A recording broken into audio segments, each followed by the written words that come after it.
India TV YouTube channel को subscribe करें और बेल आइकन दबाएं। अफगानिस्तान के पंजशीर में रेजिस्टेंस फोर्स और तालिबान के बीच जंग जारी है। इस बीच तालिबान ने पंजशीर के गवर्नर हाउस की ताजा तस्वीरें जारी की हैं। तालिबान ने पंजशीर के गवर्नर हाउस पर कब्जा करके उस पर अपना झंडा फहरा दिया है। तालिबान की तरफ से पंजशीर के गवर्नर हाउस की तस्वीरें भी जारी की गई हैं। माशाअल्लाह अल्हम्दुलिल्लाह, माशाअल्लाह अल्हम्दुलिल्लाह। आप देख सकते हैं ये पंजशीर के गवर्नर हाउस की तस्वीरें हैं जहां पर अब तालिबान का झंडा फहरा रहा है। उसे फहराए जाने का बाकायदा वीडियो बनाया गया और उसे जारी किया गया है। इस वक्त तालिबान का कब्जा पंजशीर पर हो चुका है और गवर्नर हाउस पर पंजशीर का गवर्नर हाउस है वहां पर तालिबान ने अपना झंडा लहरा दिया है। रेजिस्टेंस फोर्स के नेता अहमद मसूद के पिता अहमद शाह मसूद की तस्वीरें भी यहां लगी हुई हैं, लेकिन अब यहां तालिबानी लड़ाकों का कब्जा हो चुका है। और ये सबसे पहली तस्वीर आप इस वक्त इंडिया टीवी पर देख पा रहे हैं, एक्सक्लूसिव तस्वीरें पंजशीर से जहां के गवर्नर हाउस पर तालिबान का कब्जा हो चुका है। पिछले कई दिनों से पंजशीर की लड़ाई चल रही थी और लगातार एनआरएफ की तरफ से यह दावा किया जा रहा था कि तालिबान लड़ाके बड़ी तादाद में मारे जा रहे हैं। और अब खबर हालांकि ये आई है शनिवार के दिन आईएसआई चीफ जब पहुंचे काबुल, उसके बाद से तस्वीर बदली है। हमारे डिफेंस एडिटर मनीष प्रसाद इस पर और ज्यादा बातचीत के लिए हमारे साथ तैयार है। मनीष, क्या पूरी तरह से कब्जा हो चुका है अफगानिस्तान के पंजशीर पर तालिबान का, या अभी लड़ाई बाकी है? हुसैन, जिसका हम जिक्र कर रहे थे, दरअसल ये तस्वीर उसको एस्टैब्लिश करती है। तालिबान का जो डोमिनेंस था वो गवर्नर हाउस ही नहीं बल्कि कुल मिला के 80% पंजशीर के ऊपर इस समय है और 20% वो एरियाज है जहां पर अमरुल्लाह सलेह और अहमद मसूद के जो एनआरएफ के लोग हैं वो इस समय मौजूद हैं। और उस एरिया में अभी तक डोमिनेट करने की जब भी कोशिश तालिबान ने की तो वो नुकसान खाया। और यही सोचते समझते हुए डीजीआईएसआई ने एक स्ट्रेटेजिक हिट के तौर पर अपने एरियल अटैक्स किए और फिर उसके बाद इन एरियाज को डिमोलिश किया और ध्वस्त किया। तो ये जो तस्वीर है वो इसे एस्टैब्लिश करती है कि पंजशीर के एरिया में इस समय एनआरएफ की जगह बल्कि तालिबान का झंडा लहरा रहा है। एनआरएफ के द्वारा ऑफिशियली कहा गया कि वो सीज फायर करे, तालिबान वो भिड़े ना, क्योंकि तालिबान को भी काफी कैजुअलिटीज हो रही थी। यहां तक कि ये भी कहा गया कि तालिबान अपने लड़ाकों को गुमराह करके वहां पर भेज रहा है। लेकिन उसके बावजूद भी जो पिछले 12 घंटे की जो पिक्चर है वो बहुत ही ड्रास्टिकली चेंज हुई और जिसमें पंजशीर का पूरा एरिया बॉम्ब किया गया। उसके अलावा जो अंद्राव वैली से होते हुए पंजशीर की तरफ एंटर करने की कोशिश की गई और पीछे के एरिया से यानी तजाकिस्तान के बैक साइड से भी पूरे पंजशीर को चोक किया गया। यानी पूरे पंजशीर को चारों तरफ से चोक करते हुए ये तालिबान की स्ट्रेटेजी थी जिसमें पूरी मदद आईएसआई ने की। और फिर उसके बाद ये तय हुआ कि पंजशीर के इस गवर्नर हाउस में और पंजशीर के प्रोविंस की राजधानी में इस समय तालिबान का झंडा लहरा रहा है। अमरुल्लाह सलेह इस समय सिक्योर्ड एंड सेफ है। मनीष, हमने शनिवार को देखा फैज हमीद काबुल पहुंचे थे, उनके पहुंचने के बाद पंजशीर में हालात एकदम अचानक से तेजी से बदले हैं। क्या रोल रहा फैज हमीद का वहां पहुंचने के बाद? आईएसआई ने किस तरह का रोल निभाया? हुसैन, जनरल फैज डीजीआईएसआई है और इनका दो स्ट्रेटेजिक मूवमेंट के तौर पर इसको देखा गया। पहले सबसे पहला जो अनस हक्कानी और साथ में जो अब्दुल गनी बरादर थे, दरअसल पॉलिटिकल विंग और साथ में जो मिलिट्री विंग है यानी वो हक्कानी का दस्ता, इनके बीच आपस में तकरार थी और कई सारी कंडीशंस को लेकर कॉन्फ्लिक्ट था। उसको सुलझाने में डीजीआईएसआई जनरल फैज का बहुत इंपॉर्टेंट रहा है रोल।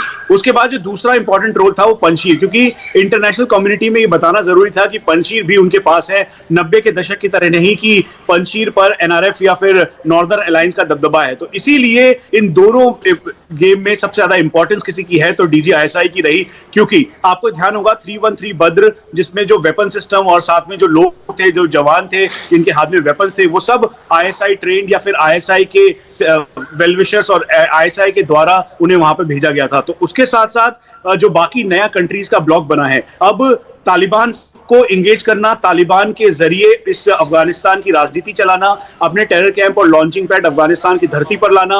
उसके अलावा जो बाकी एडजॉइनिंग कंट्रीज है जिसमें नया ब्लॉक तैयार हुआ है चाइना के रूप में, टर्की, ईरान, उसके अलावा साथ में रशिया, तो इन सभी को कंट्रोल मैनेज करने के लिए टेक्नोक्रेट चेहरा जो तालिबान को चाहिए था वो डीजीआईएसआई यानी पाकिस्तान के तौर पर है और इसमें भूमिका निभाएंगे गुलबुद्दीन अहमदयार और मनीष। एक बार हम जरा फिर से तस्वीरें दर्शकों को दिखा दिखा दे, दोबारा आपके पास लौट कर आते हैं। तो ये जो तस्वीरें इस वक्त आप देख रहे हैं, ये तालिबान ने जारी की हैं और ये पंजशीर का गवर्नर हाउस है, जहां पर अब तालिबान का कब्जा हो चुका है और वहां पर तालिबान का झंडा लहरा रहा है। पंजशीर वलायत को मकाम बांधे, अल्हम्दुलिल्लाह स्पिन करीबदार बैरक व रफाओ, माशाल्लाह अल्हम्दुलिल्लाह माशाल्लाह अल्हम्दुलिल्लाह। इस्लामी इमारत मुझे इतिहास में खबर है। तो पंजशीर वलायत मुकाम तो मुजाहिदीन पंजशीर वलायत को मकाम बांधे, अल्हम्दुलिल्लाह स्पिन करीबदार बैरक व रफाओ, माशाल्लाह अल्हम्दुलिल्लाह माशाल्लाह अल्हम्दुलिल्लाह। इस्लामी इमारत मुझे इतिहास में खबर है। तो पंजशीर वलायत मुकाम तो मुजाहिदीन पंजशीर वलायत को मकाम बांधे, अल्हम्दुलिल्लाह स्पिन करीबदार बैरक व रफाओ, माशाल्लाह अल्हम्दुलिल्लाह माशाल्लाह अल्हम्दुलिल्लाह। इस्लामी इमारत मुझे इतिहास में खबर है। तो पंजशीर वलायत मुकाम तो मुजाहिदीन पंजशीर वलायत को मकाम बांधे, अल्हम्दुलिल्लाह स्पिन करीबदार बैरक व रफाओ, माशाल्लाह अल्हम्दुलिल्लाह माशाल्लाह अल्हम्दुलिल्लाह। इस्लामी इमारत मुझे इतिहास में खबर है। और पंजशीर की अहमियत आप इस बात से भी समझ सकते हैं कि कुल 20 दिन लग गए तालिबान को पंजशीर पर कब्जा करने में, जबकि पूरा अफगानिस्तान उनके कंट्रोल में आ चुका था, काबुल कंट्रोल में आ चुका था, लेकिन पंजशीर वो इलाका बचा हुआ था जहां पर वो कब्जा नहीं कर पा रहे थे। और 20 दिनों बाद काबुल पर कब्जा करने के बाद 20 दिन और लगे उनको पंजशीर पर कब्जा करने में। तालिबान के प्रवक्ता ज़बीउल्लाह मुजाहिद ने ट्वीट कर पंजशीर पर तालिबान का पूरी तरह से कब्जा हो जाने का दावा किया है। ज़बीउल्लाह ने कहा कि दुश्मन पर पूरी तरह से फतेह हासिल हुई है।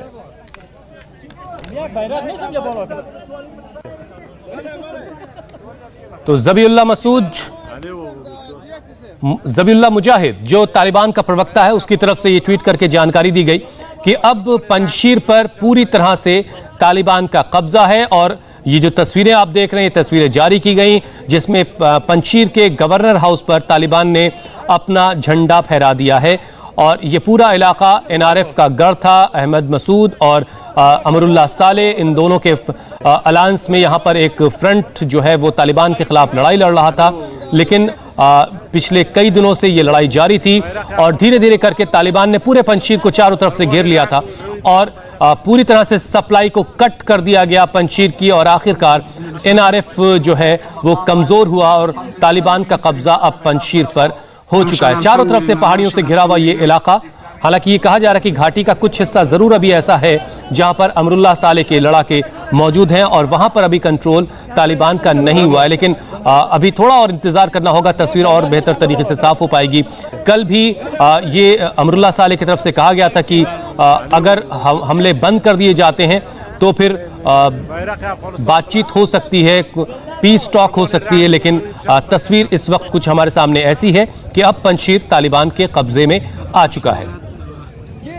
गवर्नर हाउस पर तालिबान का कब्जा हो चुका है, वहां पर तालिबान ने अपना झंडा भी फहरा दिया है।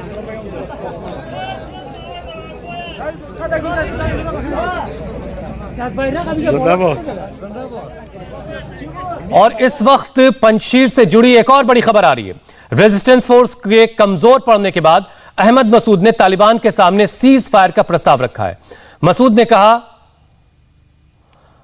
कहा है कि अगर तालिबान पंजशीर और अंदराब पर हमले बंद कर देता है तो रेजिस्टेंस फोर्स भी फौरन लड़ना बंद कर देगी, लड़ाई बंद कर देगी। बताया जा रहा है कि इस समय पंजशीर वैली में तालिबान की स्थिति काफी मजबूत हो चुकी है। तालिबान अब ताकत के दम पर पंजशीर पर कब्जा करना चाहता है। ऐसे में क्या वो मसूद के सीज फायर की जो पेशकश है उसको कबूल करेंगे, ये आने वाले वक्त में पता चलेगा। फिलहाल खबर है कि तालिबान लड़ाके अहमद मसूद को लेकर काफी गुस्से में है। तालिबान का एक गुट रेजिस्टेंस फोर्स के विद्रोहियों को सजा देना चाहता है। तालिबान का दावा है कि उनके लड़ाके पंजशीर के गवर्नर के दफ्तर में दाखिल हो चुके हैं। वो तस्वीरें भी हमने आपको दिखाई। उन्होंने वैली के ज्यादातर इलाकों पर कब्जा कर लिया है।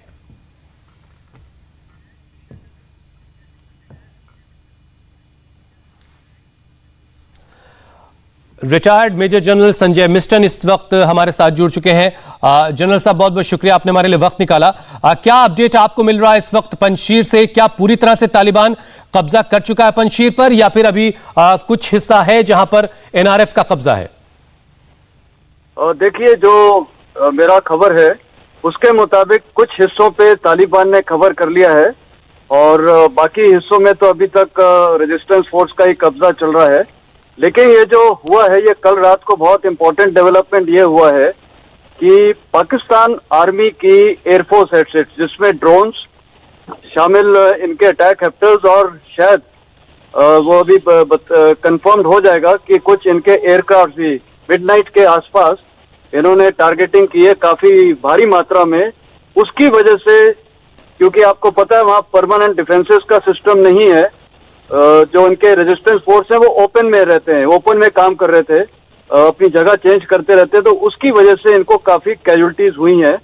और उसके बनस्पत ये हुआ है कि थोड़ा इनको आसान हो गया तालिबान को और इनकी पाकिस्तान आर्मी के जो कमांडोज थे वो इलाके को कैप्चर करने के लिए। बट अभी पूरा इलाका नहीं हुआ है और उम्मीद है कि शायद ये रेजिस्टेंस और दूसरी तरफ से शुरू हो जाए, बदाख्शान लहमान की तरफ से। संजय जी, हमने देखा था शनिवार को फैज हमीद जो आईएसआई चीफ हैं वो पहुंचे थे काबुल और उसके बाद तस्वीर अचानक से बदली है।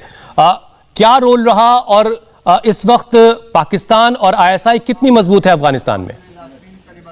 देखिए, मैंने तो पहले भी बोलता गया हूँ और ये साफ है कि जो अभी मैंने आपको अभी भी बताया है कि इसमें पाकिस्तान आर्मी के एयर एसेट्स इन्वॉल्व थे, उनके कमांडोज थे। तो ये पूरी प्लानिंग थी पाकिस्तान आईएसआई चीफ और इनके आर्मी द्वारा, क्योंकि उनको पहले भी मैंने कई बार बोला है कई चैनलों में कि ये टफ नट था क्रैक करने के लिए। तो उसकी वजह से इन्होंने ये पाकिस्तान से ये सारी यूज किए हैं एयर एसेट्स और इनके कमांडोज वगैरह। और क्योंकि तालिबान के बस का नहीं था, तालिबान के तो काफी, मेरे ख्याल जो कॉन्टैक्ट्स के मुताबिक अबाउट 1000 से ज्यादा इन्होंने कैदी बना लिए थे और काफी मार चुके थे जो रेजिस्टेंस फोर्स थे, तो उनका मोराल बहुत हाई था। लेकिन लड़ाई के दौरान अगर इनके साथ ऊपर एयर एसेट्स और ये यूज किए जाएंगे तो उससे थोड़ा डेट्रीमेंटल होता है, क्योंकि ये एक जैसे मैंने बोला ओपन में जनरली रहते हैं और इनके जो हाइडआउट्स भी होते हैं वो कच्चे और वो थोड़े पक्के मकानों में है, तो इसकी वजह से इनकी कैजुअल्टीज हुई हैं। और उम्मीद है कि ये रेजिस्टेंस शायद और आगे भी बढ़ता रहेगा, पर फिलहाल ये जितनी भी ये सही है कि ये कुछ इलाकों में तालिबान ने कैप्चर कर लिया। और जब मैं तालिबान बोलता हूँ, साफ सरल शब्दों में बोलता हूँ, ये पाकिस्तान आर्मी एंड आईएसआई का टोटल खेल है। शुक्रिया संजय जी हमारे साथ जुड़ने के लिए। तो जैसा कि संजय मिस्टन बता रहे हैं कि पाकिस्तान और आईएसआई की वजह से ही तालिबान पंजशीर पर कब्जा करने में कामयाब हुआ है। उधर काबुल में यूएन प्रतिनिधियों से मुल्ला बरादर मिला है। पूरी खबर और डिटेल एक ब्रेक के बाद। नमस्ते, मैं हूं मीनाक्षी जोशी। वीडियो और खबरों से अपडेट रहने के लिए India TV YouTube channel subscribe करें, बेल आइकन दबाना ना भूलें। जुड़े रहें इंडिया टीवी के साथ।